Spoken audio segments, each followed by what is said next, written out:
नमस्कार दोस्तों, town hall times में आप सभी का एक बार फिर से बहुत बहुत स्वागत है। और जैसा कि आप जानते हैं कि इन दिनों आईएएस पूजा खेड़ेकर का मामला बहुत सुर्खियों में है और उसकी एक खास वजह है कि ये पूजा खेड़ेकर ने कुछ फर्जी डॉक्यूमेंट्स के जरिए यूपीएससी की परीक्षा पास करके आईएएस बनी थी।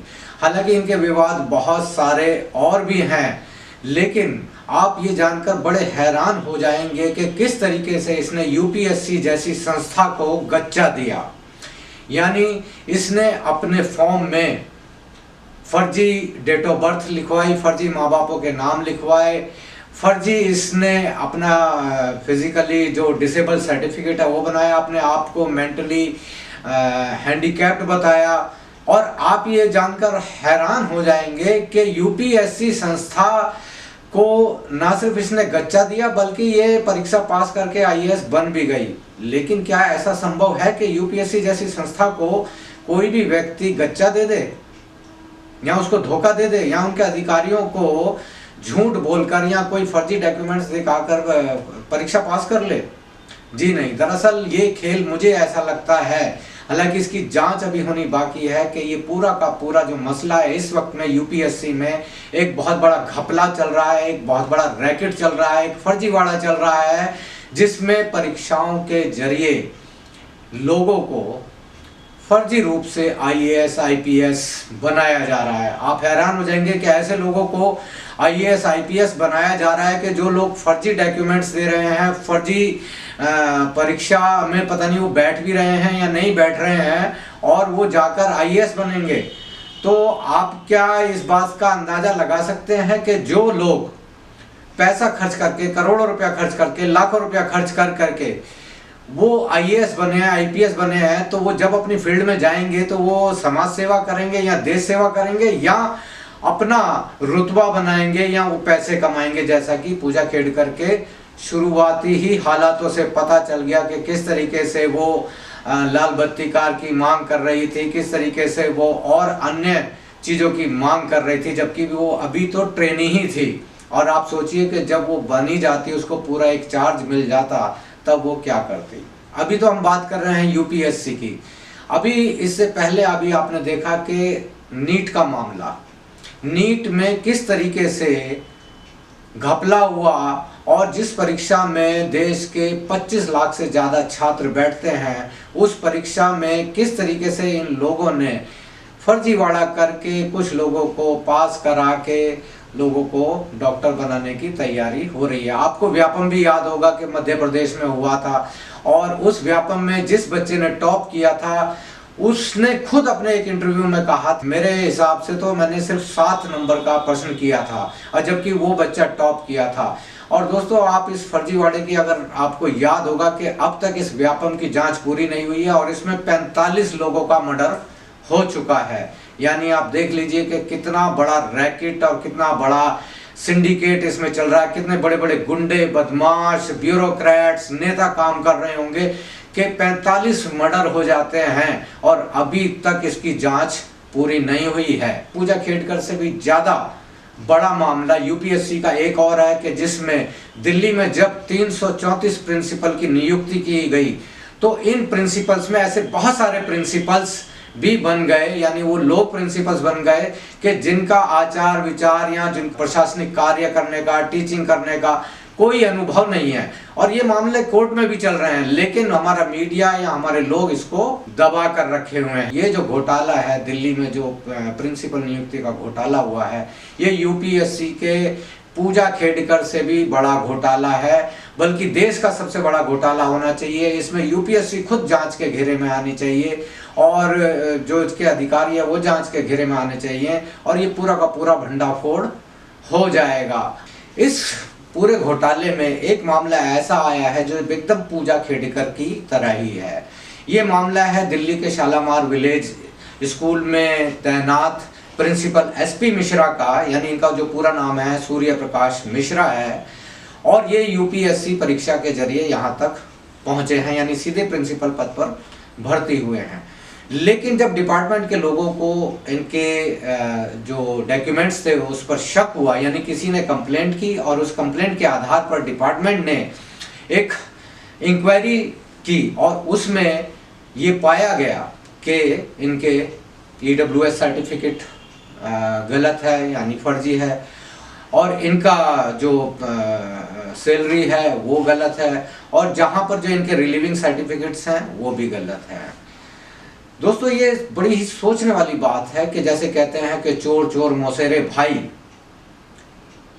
जब बाकी लोगों के बारे में जब डिपार्टमेंट को पता चलता है तो ये लोग सीधा सीधा उस व्यक्ति को 1 महीने की सैलरी के साथ में टर्मिनेट कर देते हैं किसी रूल का हवाला देते हुए। लेकिन सूर्य प्रकाश मिश्रा के मामले में ऐसा नहीं हुआ, बल्कि डिपार्टमेंट के लोगों ने इनको 1 महीने का नोटिस दिया कि भाई आप हमें बताएं कि ये क्या है माजरा, क्योंकि आपके डॉक्यूमेंट्स की जो जांच है वो ऐसा हुई है। सूर्य प्रकाश मिश्रा है कैट से जाकर स्टे ऑर्डर ले आते हैं और अपनी नौकरी पर बने रहते हैं।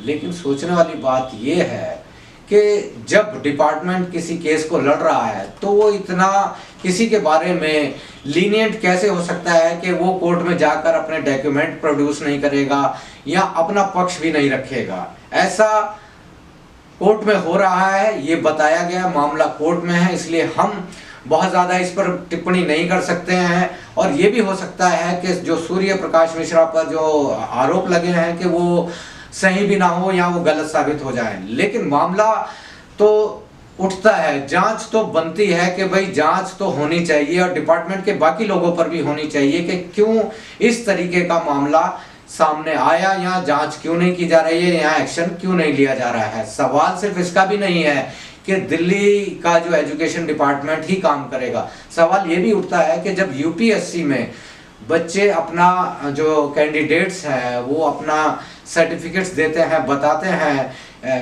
एजुकेशनल क्वालिफिकेशंस बताते हैं, तो ये मामला तो यूपीएससी को ही देखना चाहिए, जिसमें कि यूपीएससी ने कई बार कहा है कि ये मामला, ये चीज़ें हमारे अधिकार में नहीं आती हैं, हमने आपको सिलेक्शन करके दे दिया, अब आप जांच कर लो।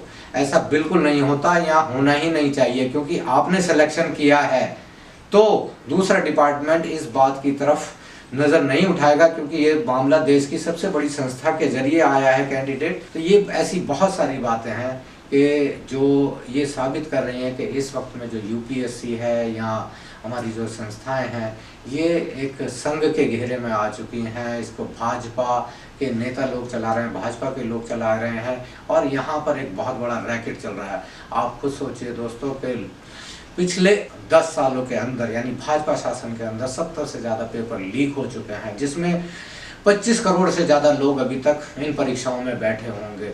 वो लोग कभी तो अपने आप को सोचते होंगे कि हमने तैयारी नहीं की, कभी सोचते होंगे हमारी किस्मत खराब है, कभी सोचते होंगे कि हम 1 नंबर से रह गए, 2 नंबर से रह गए, फिर चलो दोबारा तैयारी करते हैं। इनके माँ बाप भाई बहन इस बात की उम्मीद लगा के कि भाई चलिए हमारा बेटा नौकरी पर लगेगा तो शायद हमारे दिन बदलेंगे, तो अपनी ज़मीनें बेच दी, घर बेच दिया या कर्जा ले लिया साहूकार से कि भाई अपने बच्चों को पढ़ाते हैं, नौकरी की तैयारी कराते हैं। लेकिन हो क्या रहा है, ये तो पूरे के पूरे देश को, यानी ये जो रैकेट है, ये जो गुंडे मवालियों का जो रैकेट इन संस्थाओं में बैठ गया है, ये तो पूरे देश को छल रहे हैं। और ये बेचारे बच्चे कभी सोच रहे हैं कि जी हमारा नंबर नहीं आ रहा है। आपने देखा होगा पिछले दिनों कितने बच्चों ने नीट की जो परीक्षा की जो तैयारी कर रहे थे, कितने बच्चों ने आत्महत्या की। कौन है इन मौतों का जिम्मेवार? यही लोग हैं इन मौतों के जिम्मेवार, यही लोग करवा रहे हैं। ये दरअसल आत्महत्या नहीं है, ये हत्याएं, सिस्टेमेटिक हत्याएं हैं कि ये जो अपने देश के बच्चों का टैलेंट बर्बाद कर रहे हैं, अपने देश के बच्चों को बर्बाद कर रहे हैं, अपने देश का भविष्य बर्बाद कर रहे हैं और साथ में फिर नारा लगाते रहते हैं भारत माता की जय, भारत माता की जय, भारत माता की जय। देखो हमारी अर्थव्यवस्था इधर बढ़ गई, देखो हमारी अर्थव्यवस्था उधर बढ़ गई, देखो 5वें नंबर पर पहुंच गए, 6ठे नंबर पर पहुंच गए, हम ये पहुंच गए, नंबर 1 पर पहुंच गए। अरे भाई कहाँ पहुंच गए? तुम्हारे देश के आधे से ज्यादा लोग तो क्या कहते हैं, सड़कों पर नौकरी के लिए तलाश कर रहे हैं, उनके पास में खाने के लिए पैसे नहीं है। तुम कौन सी अर्थव्यवस्था को आगे बढ़ा रहे हो? कौन से तुम आगे बढ़ गए हो? रेलवे की हालत देख लो, किसी भी चीज की हालत देख लो कि आप हो क्या रहा है इस देश में। आप लोगों को बेवकूफ बना रहे हैं मीडिया के जरिए, जो हमारा तथाकथित सो कॉल्ड नेशनल मीडिया है। इस वक्त में इस देश का सबसे बड़ा खतरा ये लोग बने हुए हैं कि जो देश को गुमराह कर रहे हैं। कि आप खुद सोचिए कि अगर मान लीजिए कि आप 5 लोग हैं और इन 5 लोगों में से एक के पास में 100 रुपए हैं, तो क्या आपकी एवरेज जो इनकम है या एवरेज पैसा है क्या 20 रुपए हो गया? अरे 4 लोग तो कंगले हैं और एक के पास में 100 रुपया है। तो ये कौन सा फार्मूला हो गया देश के विकास को करने का कि जीडीपी बढ़ रही है? अरे जीडीपी बढ़ रही है या जिन लोगों की बढ़ रही है तो आपके अंबानी अडानी की मतलब की कंपनियों की बढ़ रही है, उन लोगों की पूंजीपतियों की बढ़ रही है। और इस तरह की रिपोर्ट मतलब कि पहले भी आ चुके हैं, ऑक्सफैम या दुनिया भर की संस्थाएं ये कह चुकी हैं और कह रही हैं कि देश में गरीबी, बेरोजगारी, निरक्षरता बहुत बढ़ती जा रही है। कल ही जो यूपीएससी के चेयरमैन है मनोज सोनी, इन्होंने इस्तीफा दे दिया। ऐसा इस्तीफा देकर भागने की क्या जरूरत है? अभी तो आपके 5 साल बाकी हैं और देश का इतना बड़ा संवैधानिक संस्था का पद आपके पास में, आप क्यों भाग रहे हैं? यानी कोई ना कोई तो बात होगी कि जिससे डरकर आप भाग रहे हैं। इस समय जो यूपीएससी में क्या हो रहा है, क्या नहीं हो रहा है, ये सब एक बहुत बड़े जांच का विषय है। इस पर जांच होनी ही चाहिए।